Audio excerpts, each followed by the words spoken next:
어제는 뭐 사람이 막 북적북적 많이 되더니 그래도 하나님 은혜 가운데 정말 아픈 육신의 몸을 치유해 주시고 또 그리고 우리가 영육간의 강건함을 가져야 하나님 일도 할 수 있고 그로 말미암아 하나님께 모든 영광을 마음의 중심을 두고 하나님께 영광을 드려야 될 줄 믿습니다.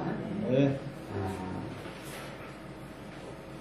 이제 날씨도 좋아지고 정말 이제 가을이라서 얼마 이제 추석도 얼마 남지 않았어요.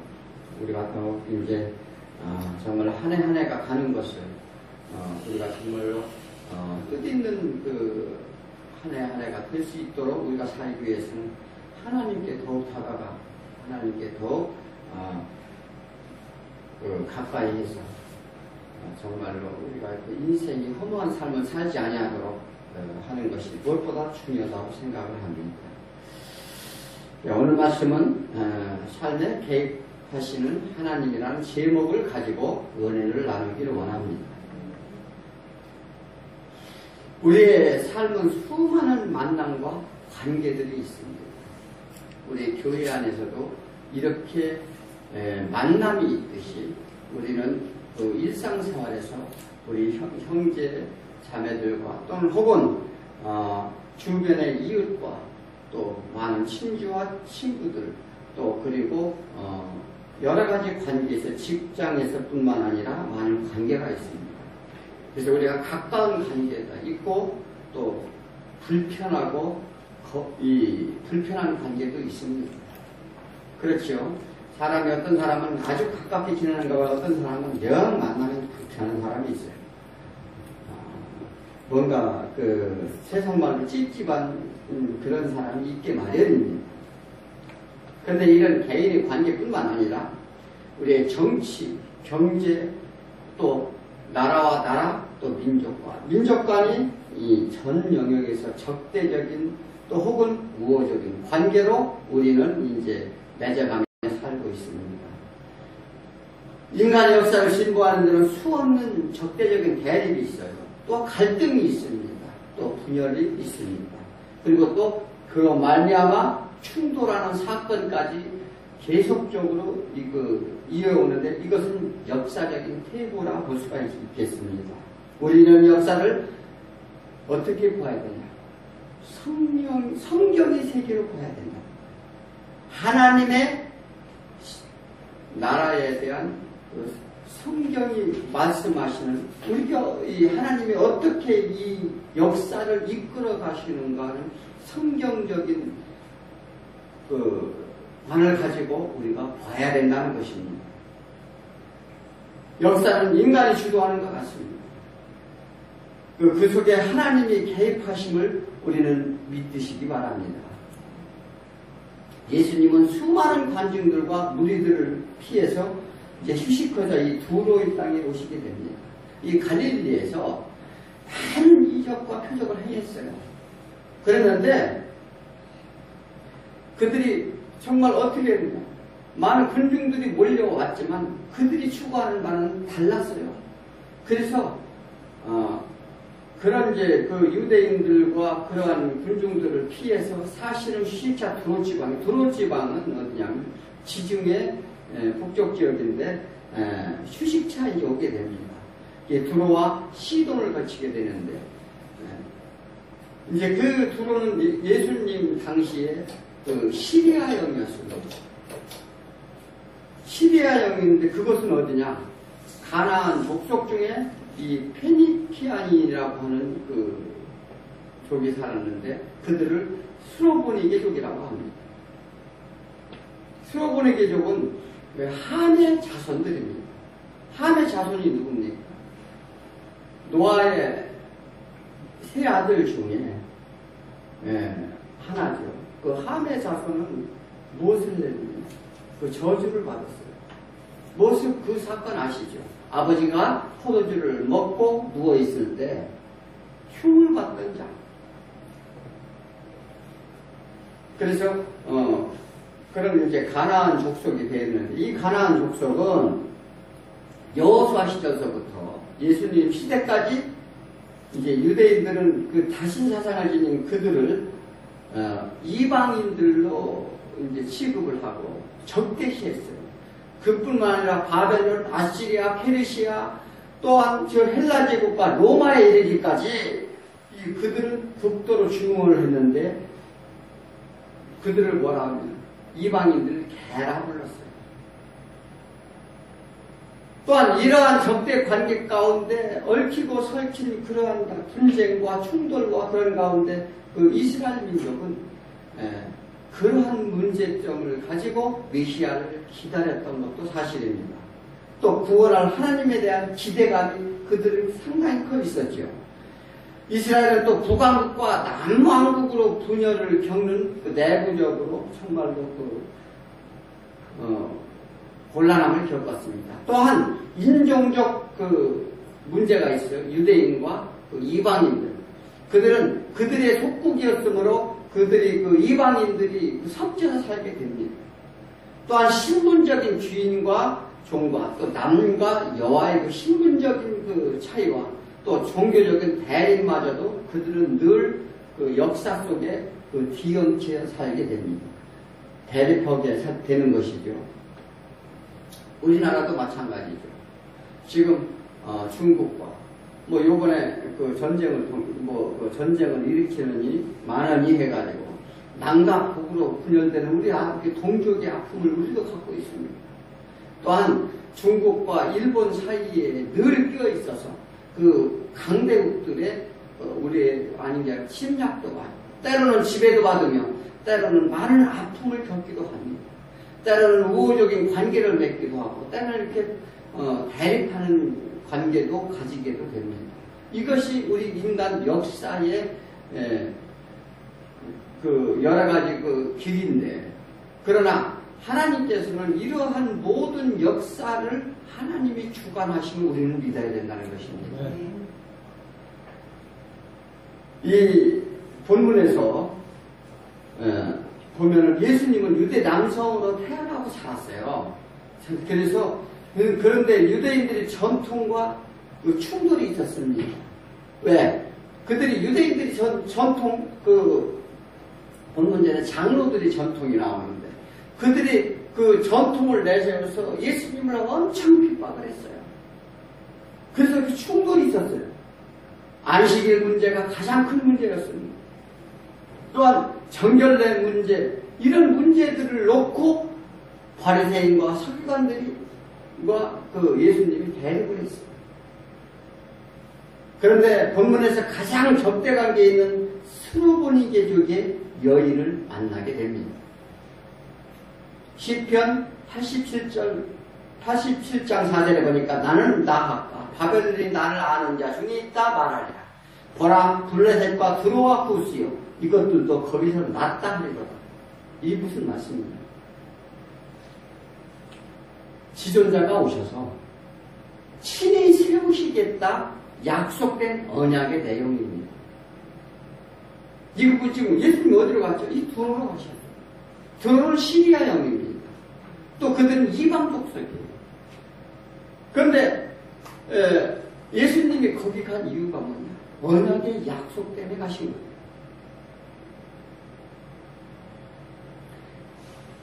그래서 우리는 모든 것들이 이 세상 일들이 우연히 일어난다고 보기도 합니다.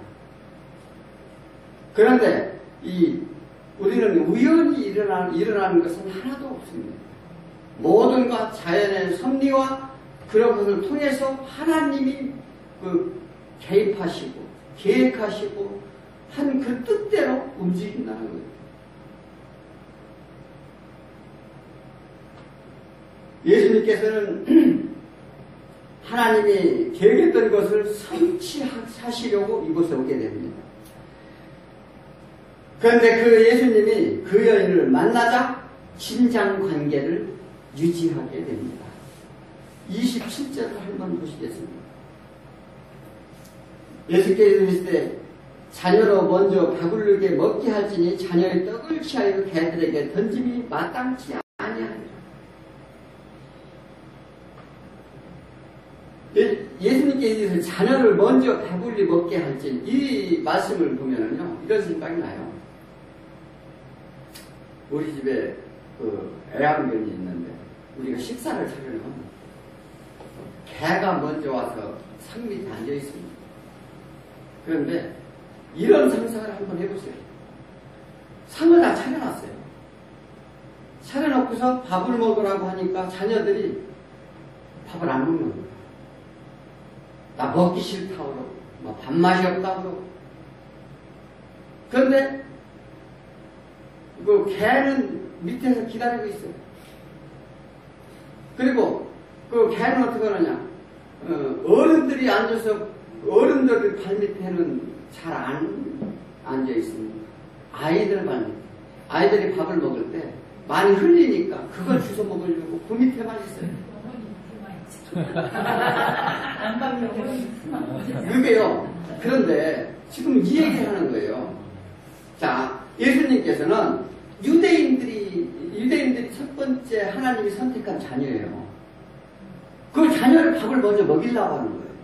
그런데 그들이 거부하고 있는 거예요. 지금 이 말씀을 하시고자 하는 거예요.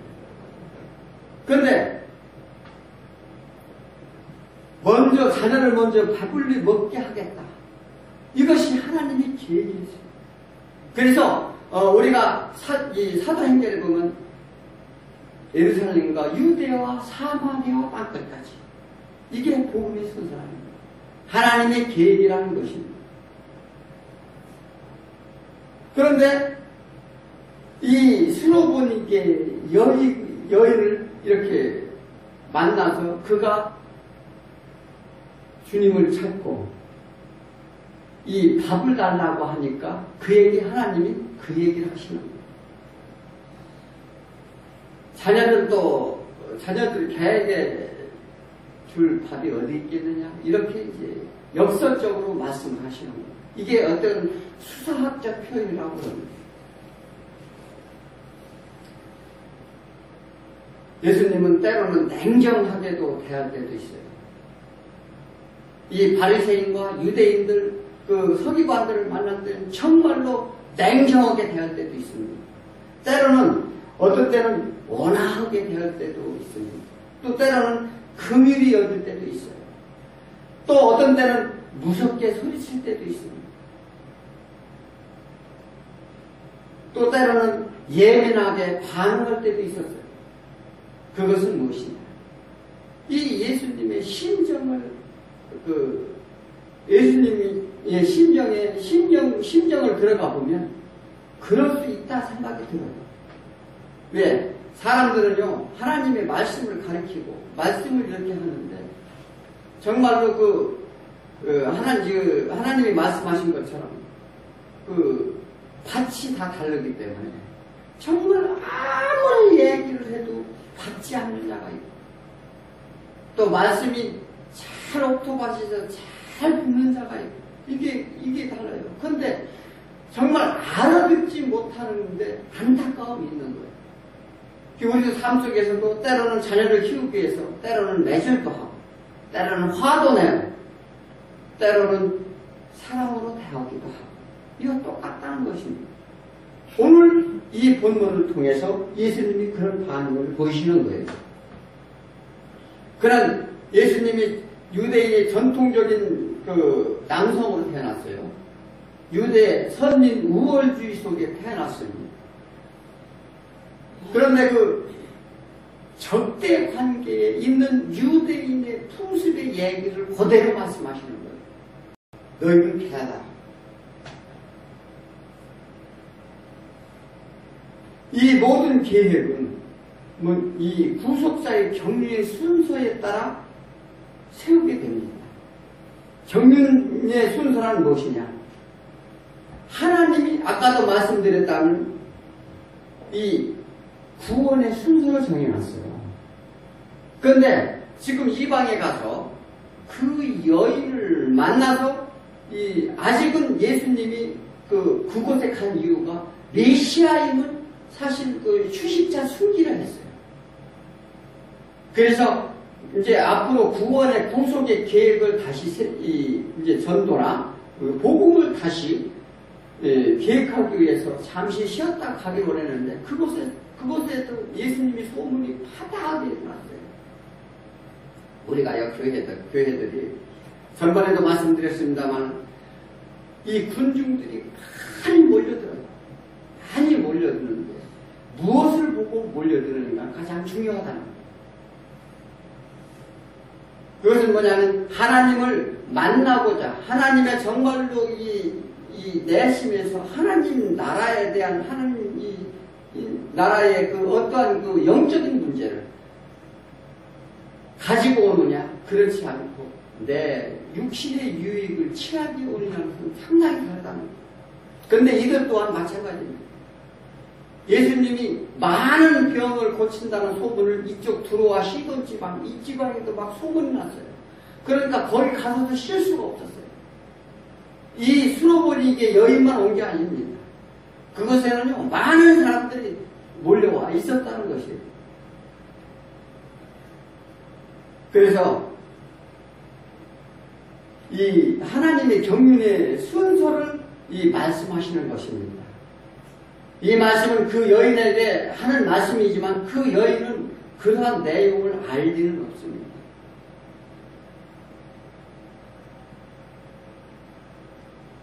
이 경륜의 순서에 따라 먼저 유대인에게 구원의 권능이 시작돼야 함을 말씀하시는데, 개와 같은 이방인은 구원의 은혜, 사랑을 베풀 수 없다, 일단 말씀을 하십니다.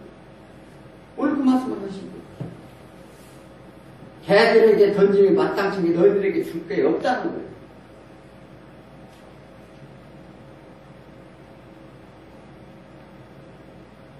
이런 하나님의, 예수님의 말씀은 우리가 이해하기 참 힘듭니다. 예수님은 사랑이시고, 예수님은 긍휼을 베푸시는 분이시고, 예수님이 그런 말씀을 하실 리가 없는데, 그런 말씀을 하신다 생각을 하고 있습니다. 그런데 모든 계획을 세우신 하나님의 뜻 가운데 세우시고, 신실하시고 자비의 하나님을 우리는 믿어야 됩니다. 그 하나님의 예수님의 말씀을 우리가 이해할 수는 없지만 그것은 하나님의 계획 속에 이미 세워져 있었다는 거예요.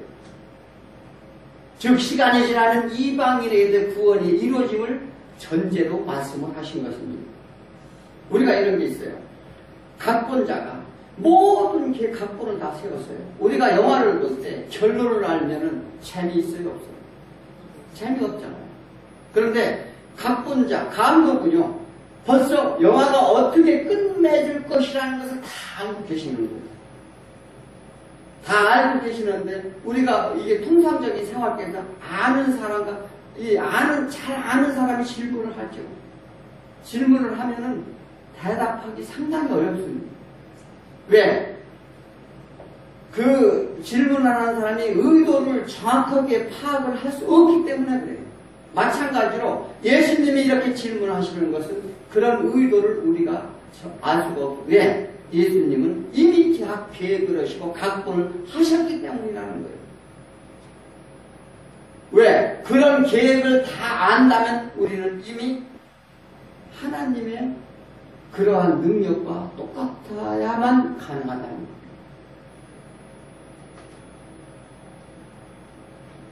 그런데요, 이 여인의 대답은 참으로 지혜롭고 유순하고 겸손했다는 거예요. 자기를 낮추는 겸손함이 있었다는 것입니다. 이 당시 예수를 누구라 하더냐고 물어본다면, 요한복음 1장 49절에 보니까 나다나엘을 만났어요. 나다나엘이 뭐라 했습니까? 빌립이 가서 메시아가 오셨다고 그러니까 갈릴리에서 무슨 선한 것이 나오겠느냐, 이렇게 흉을 봤는데 나중에 예수님을 만나고 고백을 하지요. 나다나엘이 대답하되 랍비여, 당신은 하나님의 아들이시오 이스라엘 임금이로소이다. 또 베드로도 마찬가지로, 베드로 이 당시에는요, 베드로도 예수님이 주라 고백하지 않았어요. 주라 고백하지 아니하고 조금 더 있다가 예수님 그리스도시여 하나님의 아들이심이다 고백을 하게 되는데, 그는요, 그렇게 고백을 하고도 예수님이 죽어야 산다고 하자 앞길을 막았어요. 그럴 리 없다. 내가 그것을 내가라도 막겠다. 이렇게 얘기했어요. 그러니까 사단아 물러가라 예수님이 말씀하십니다. 그가 온전히 하나님을 또 증거해야 되는데 변화산 사건이죠. 모세와 엘리야와 예수님이 그 형상을 보게 됩니다. 그러면서도 하나님이 아들이심을 더 증거하게 되는데 결국은 십자가에 돌아가실 때 다시 또 부인하게 됩니다. 그런데 이 수로보니게 여인이 큰 믿음이 있었겠느냐 한번 생각을 해보십시오. 지금 제자들도 같이 동행했습니다. 그들도 예수를 메시아라고 봤는데 이 메시아를 보기는 봤지만 어떻게 봤느냐? 다 인간적이었다는 거예요. 우리도 이 말씀을 보고 하나님이 주시는 메시지가 뭐냐면 우리가 예수님이 우리를 이 현세에서 우리를 고쳐주시고 침을 맞으니까 육신을 아픈 데를 고쳐주니까 사람들이 상당히 좋아하더라고요. 그런데요, 첫째는 이 영적인 고침을 먼저 받아야 되는 거예요, 사실. 그런데 이들은 다 메시아로 봤는데 구원의 왕, 이스라엘 민족의 구원을 왕을 찾았다는 거예요.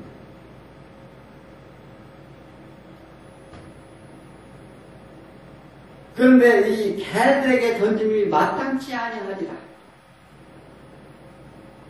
예수님은요, 이 세대가 표적을 구한다.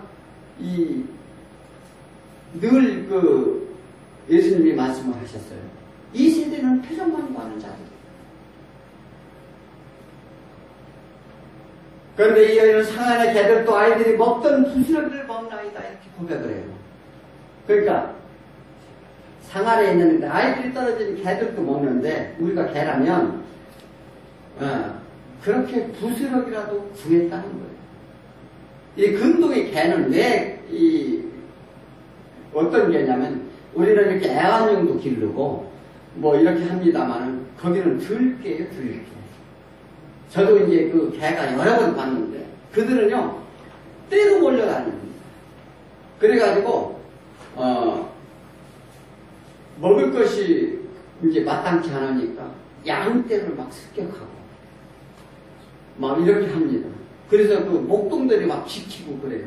그래서 그들은 뭐냐면은 그런 음식 부스러기 이런 것을 이렇게 보세요. 여기서 나오는 개들이 먹는 부스러기라는 것은 이 비천함과 천함을 나타납니다. 그러니까 이런 천함고 비천한 자들이 이 먹는 부스러기라도 구했다는 거예요. 오늘 이 여인이 주님이라고 부릅니다. 이 주님이라고 부르는 메시아 즉 하나님의 주님이라고 부르는 것은 아니에요. 그런데 신적인 존재를 나타냅니다. 권능과 권세를 가졌다는 것은 인정을 하는 이 부름이었어요. 인간의 한계와 연약함과 이런 것을 본인이 정말로 느꼈어요. 왜? 귀신 들린 자들은요 정말로 부정하게 여겨서 가까이 오지도 않고 천대와 피처럼 짝이 없었어요. 모든 방법과 수단과 버틸 방법이 없었습니다. 우리도 마찬가지예요. 지금 누가 그러한 고친다고 하면 과연 그것을 하나님이 오셔서 하나님께서 나의 구원의 목표를 두고 고침을 받는다 생각을 하겠느냐 하는 얘기예요. 그래서 우리는 정말로 이 예수님이 하신 이런 모든 일들 가운데 이 여인은요 그러한 본인이 첫째 자기가 연약하고 부족하고 비천하고 약하다는 것을 인정을 했다는 거예요. 그러므로 말미암아 그는 부스러기라도 구했습니다. 그런데 예수님이 그러한 낮은 자세로 구하자 이 딸의 회복을 선언하시는 거지. 내가 그렇게 구했으니 내가 구원하신다 말씀하셨다는 것입니다. 이 마태복음에서는요, 내 믿음이 크다 이렇게 말씀하셨어요. 너 내 소원대로 되리라. 큰 믿음은 상식적인 우리의 신앙의 기본입니다. 믿음으로 가는 게 우리의 신앙의 기본이에요. 그녀는 순간에 하나님을 믿고 의지했다는 거예요. 우리가요, 아무것도 몰라도 우선 하나님을 믿고 의지하는 믿음부터 시작이 됩니다. 믿음은요, 하나님이 자라나게 하신다는 거예요. 그래서 첫째는 포기하지 않는 믿음을 가졌다는 것입니다. 인도에 가면은요, 산골짜기들이 많아요. 산골짜기들이 많은데, 이제, 우리 마냥 이렇게 그 길을 내고, 사다리 다니고 이렇게 못합니다. 그러면 그 영화에서나 아니면 저는 화면에서나 그림에서나 이렇게 보셨을 거예요. 골짜기야 골짜기를 이렇게 밥줄로 외나무 다리 식으로 쫙 한 곳을 봤을 거예요. 그러면 그게 수년이 됐기 때문에 동아줄로 매이지만 위험하기 짝이 없어요. 그런데 어떤 이가 거기를 건너가려 하는데 사람들이 건너가지 못하고 서 있는 거예요. 그런데 자기가 먼저 건너간다고 건너가면서 나하고 갈 자가 없느냐고 물어봅니다. 그런데 아무도 두려워서 간다고 못합니다. 그때 그 사람의 아들이 아버지 저를 데려다 주세요. 그래서 아들을 데리고 그 골짜기를 건너갑니다.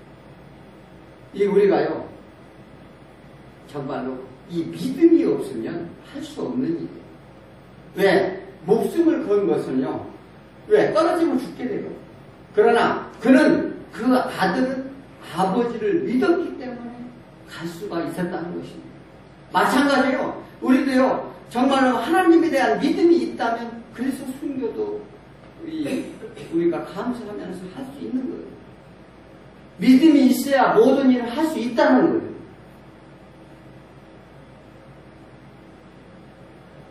구원을 위해서는 믿음이 우리는 선행되어야 된다는 것입니다. 아브라함과 약속의 언약을 합니다. 또 다윗과 언약을 하십니다. 또 그리고 십자가의 죽으심과 부활을 하나님 우리는 믿어야 된다는 것입니다. 예수 그리스도의 자비를 믿으시기 바랍니다. 이것은 우리가 무엇을 기다립니까? 하나님을 기다리십니까? 우리의 고통을 하나님께 의뢰합니다. 이것은 예수 그리스도의 자비를 믿어야 된다는 것입니다. 또한 우리의 어떤 문제가 있습니까? 예수 그리스도의 긍휼을 우리는 믿어야 된다는 것입니다. 또한 약속의 말씀이 우리가 믿어지지 않습니까? 그건 뭐냐면 예수 그리스도의 신실하심을 우리는 확증해야 된다는 거예요. 또한 세상의 삶에 억울하다고 우리는 느끼십니까? 이것은 예수 그리스도의 공의로우심을 우리는 믿어야 된다는 것입니다. 이것이 우리 믿음이에요. 그러한 믿음을 저와 여러분이 갖기를 축원드립니다. 두 번째는 하나님의 질서를 세우신다는 거예요. 이 스로보니게 여인은 이 고백한 말 때문에 구원의 이유가 되기는 부족합니다.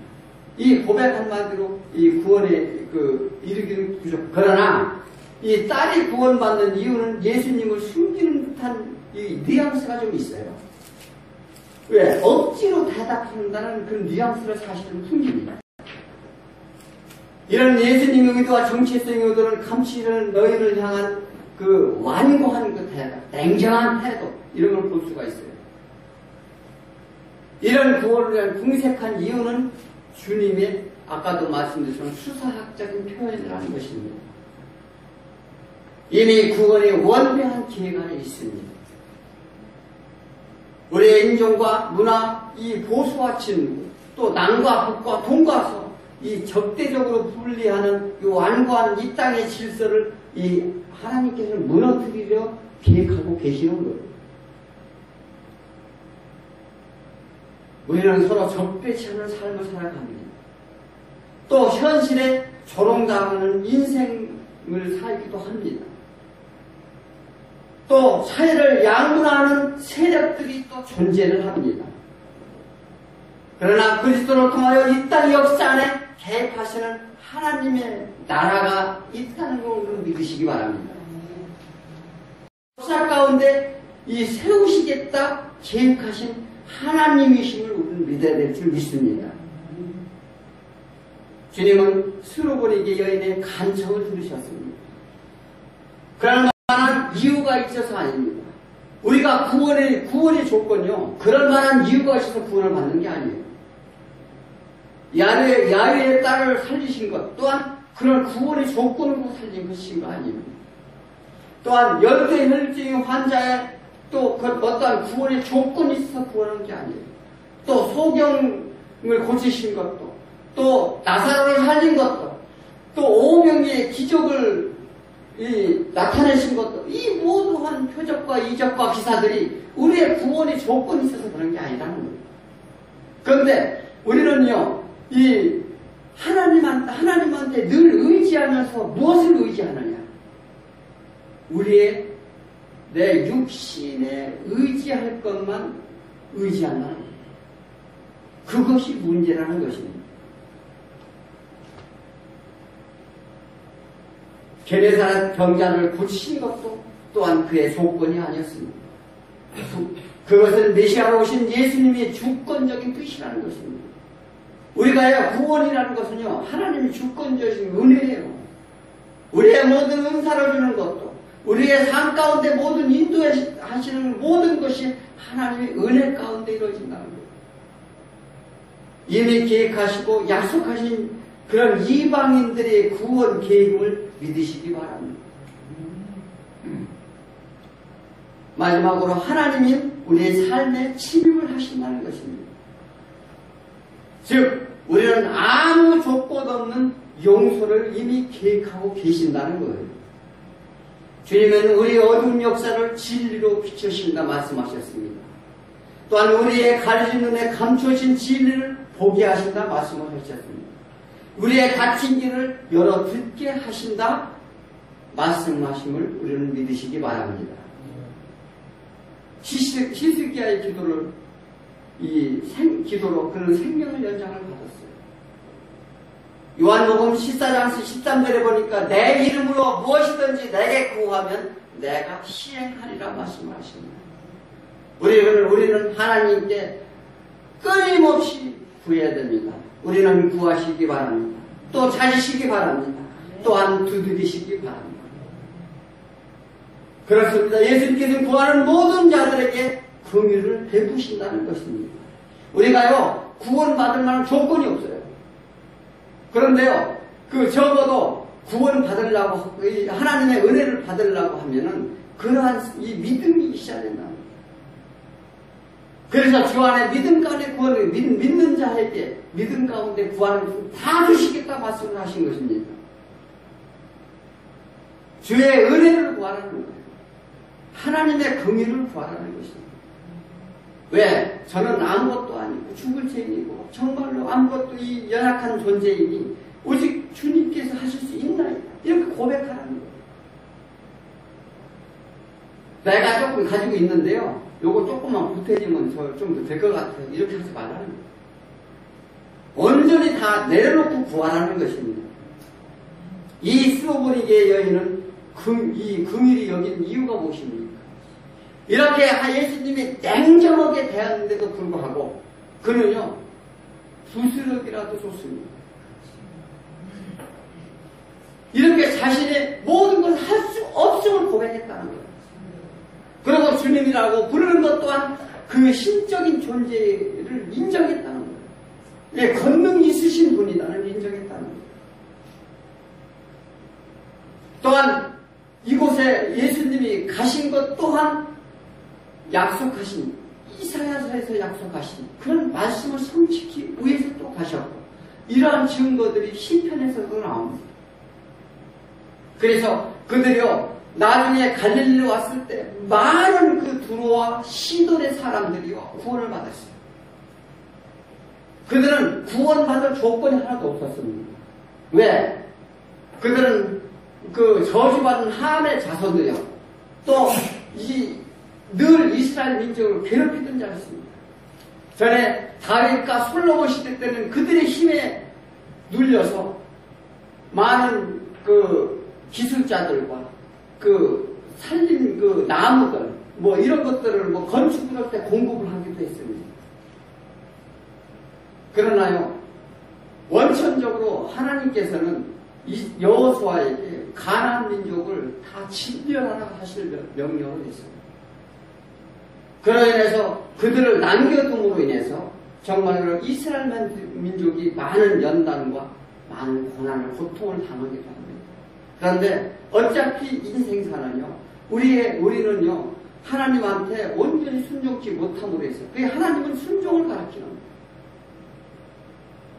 철저하게 내가 할 수 없다는 것을 철저하게 가르치는 거예요.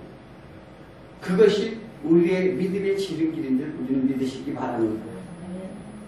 그래서 예수님께 다가가는 자, 또 고백하는 자, 또 사모하는 자에게 우리의 삶의 체험을 주신다는 것입니다. 이런 고침을 또 받을 수 있다는 것입니다. 이런 권능의 덧입힘을 받을 수 있다는 것입니다.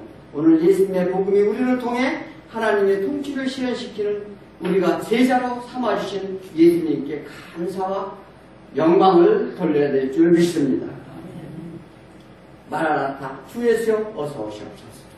우리가요, 이런 고백을 정말로 날마다 입술로 고백하는 저와 여러분 되기를 축원드립니다.